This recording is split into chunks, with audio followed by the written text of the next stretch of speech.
Otep à tous, bien-aimés frères et sœurs, qui vous a dit que le nouveau président iranien est un démocrate modéré? Qui vous a dit qu'il est modéré?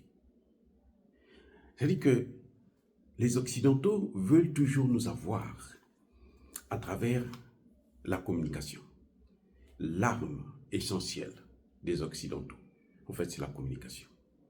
On a fait croire au monde entier que le nouveau président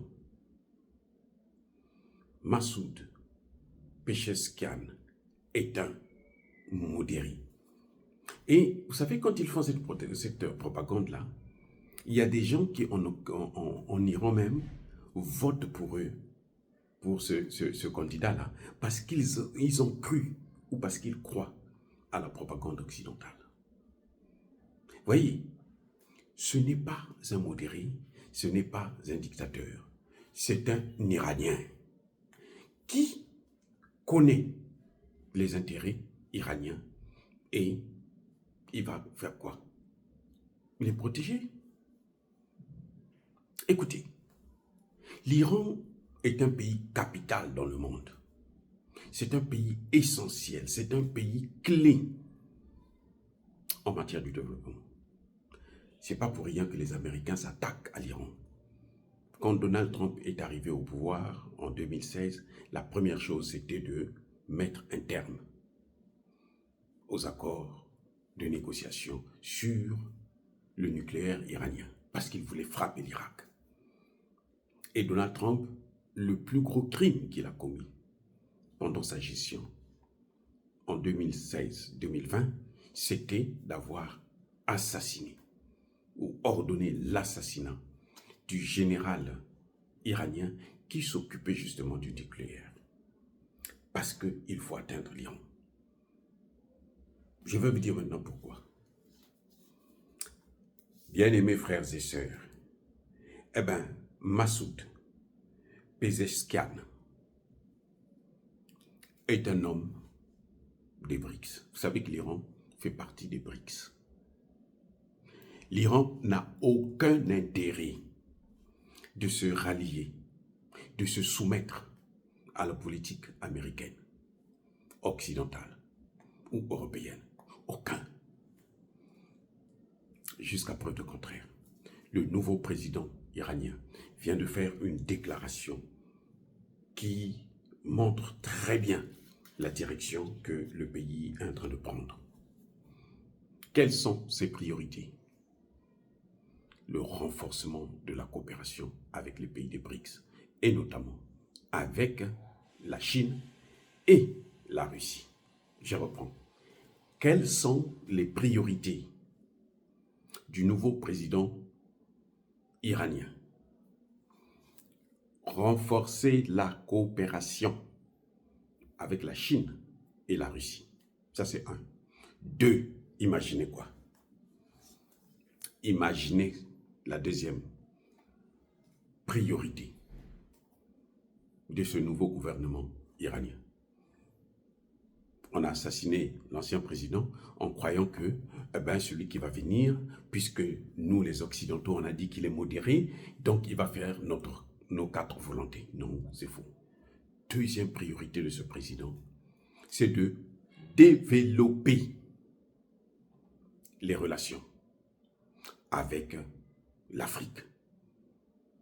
Voyez, on voit bien que toute puissance qui veut monter doit se contenter doit tenir compte de la coopération avec le continent africain. C'est nous les Africains qui pensons, on se prend pour des merdes, pour une merde, pour rien du tout. Nous les Africains. On pense que nous ne sommes pas utiles parce que les Occidentaux nous disent que vous êtes pauvres, nous on va vous aider, ainsi de suite. Non, on n'a pas besoin de l'aide de ces gens. On a besoin de l'aide de personne. Aucun pays au monde. Nous n'avons pas besoin de l'aide. Nous, ce que nous demandons, c'est la coopération équitable, gagnant-gagnant, ce qui nous permettra à nous de s'émanciper. Mais en réalité, on n'a pas... Mais attendez, comment on va dire que le continent le plus riche en ressources naturelles au monde, en espace agricole au monde, soit le plus pauvre. Et on nous dit, non, on va vous aider. Nous n'avons pas besoin de leur aide. L'Iran, là, dit deux priorités que le président iranien vient de présenter. C'est le renforcement de la coopération avec les BRICS, et notamment la Chine et la Russie, le renforcement de la coopération avec l'Afrique. Vous savez que l'Iran soutient le Hezbollah, qui est une puissance sous-régionale. On l'appelle groupe terroriste par les Occidentaux. Ça ne nous regarde pas. En tant qu'Africains, ça ne nous regarde pas. Mais je suis en train de parler du rôle de l'Iran. Si le Hezbollah est en train de résister face à Israël, c'est à cause de l'Iran. L'Iran était aux côtés de la Russie pour soutenir le président syrien, ce qui a fait que l'OTAN n'a pas pu le déboulonner du pouvoir. C'est l'Iran qui soutient les Hutus, que les Américains n'arrivent pas à mettre à neutraliser. Je répète, les Américains n'arrivent pas à neutraliser les Hutus à cause de l'Iran. Les Houthis du Yémen, là, sont soutenus par les Iraniens. Et ce sont eux qui paralysent l'action des Américains en mer Rouge. Les Américains, à un moment donné, demandent la négociation, demandent le cessez-le-feu en Israël parce que ils ont vu plusieurs de leurs navires de guerre couler en mer Rouge par les Houthis du Yémen qui sont soutenus par l'Iran. C'est l'Iran qui soutient les chiites en Irak. Vous comprenez pourquoi les Américains ne supportent pas ces gens? Ce sont ces chiites-là qui ont fait partir une bonne partie des soldats américains de l'Irak. Ils sont soutenus par l'Iran. L'Iran est une puissance nucléaire. L'Iran est une puissance pétrolière et gazeuse. L'Iran est le quatrième, possède la quatrième réserve mondiale de pétrole. La quatrième. L'Iran est le second pays après la Russie qui possède des plus grandes réserves mondiales de gaz. Donc l'Iran n'a rien à envier des puissances occidentales, européennes et américaines.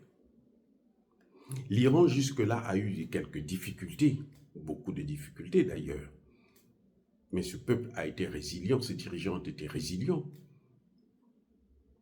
à cause des sanctions américaines. Parce que pour commercer avec d'autres pays, il fallait avoir le dollar. Et comme le dollar était le maître mot en matière du commerce international, eh bien, l'Iran ne pouvait pas vendre ni son pétrole ni son gaz. Voilà. Parce qu'il n'y a pas que le pétrole et le gaz. Ils ont aussi d'autres matières premières stratégiques. Donc, l'Iran est obligé de rester du côté des BRICS, parce que si elle va vers les États-Unis, l'Iran est foutu. Et posez-moi la question de savoir qui achète essentiellement le pétrole iranien. Mais 80% du pétrole iranien est vendu à la Chine. 80%. Et l'Iran n'a pas besoin du dollar américain pour vendre, pour échanger avec la Chine. C'est ça ce qui fait que les sanctions sont contournées, les sanctions sont inefficaces, les sanctions sont inutiles. Voilà la force de l'Iran. Et c'est pour ça que les Américains s'attaquent à la Chine, parce que la Chine est en train de sauver beaucoup de pays.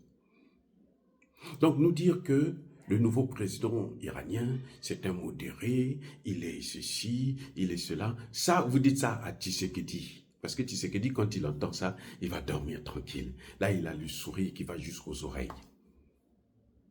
On peut lui prendre la terre, pourvu qu'on a dit que lui, c'est un modéré, c'est un diplomate, et ça sort de la bouche des Américains, leur meilleur allié. Eh bien, il se calme, il laisse le pays à l'abandon, à l'occupation, des petites puissances, des petits pays minables, comme le Rwanda, comme l'Ouganda. Ça, en Iran, il n'y a pas de Tshisekedi. En Iran, il y a des hommes. Il y a des hommes qui portent la culotte. Il y a des hommes, des hommes dignes et responsables. Et ce sont eux qui font le travail. Dire cela, c'est inciter à la haine ou à la violence. Non, il y a pas colère. Je voulais tout simplement vous rappeler encore une chose. Le nouveau président iranien, il est président, mais au-dessus de lui, il y a quelqu'un d'autre qui exactement dirige le pays. Et ce nouveau président n'est pas un semi-illettré comme Tshisekedi, c'est un docteur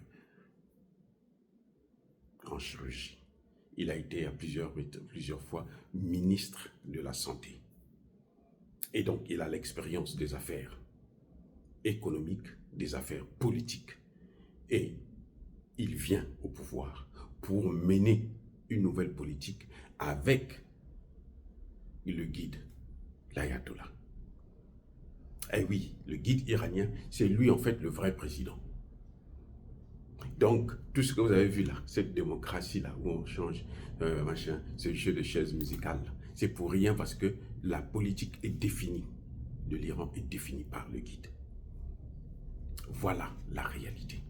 Et l'Iran n'est pas un pays qui va se laisser faire parce que les Américains sont forts. Non, au contraire, ils sont en train de contribuer à l'effondrement du dollar. Je dis qu'ils sont en train de contribuer à l'effondrement du dollar. Je vous ai donné seulement 2 chiffres importants. 4e réserve de pétrole au monde et 2e réserve du gaz au monde. C'est pas n'importe quoi. C'est pas n'importe quoi. Ça, ce sont les matières premières essentielles. Et en matière énergétique, l'Iran est toujours en avance. Or, dire cela, les amis, soyez bénis, abondamment bénis par le Dieu des Kémites et par nos ancêtres évangélisés. Mais que tous ceux qui persécutent le continent africain le pillent et le déstabilisent, qu'ils soient noirs, blancs, chinois, arabes, juifs, indiens, qui qu'ils soient punis, maudits, foudroyés, neutralisés, écrasés, effacés par le Dieu des Kémites et par nos ancêtres évangélisés. Vive l'Afrique éternelle, j'ai dit et j'assume.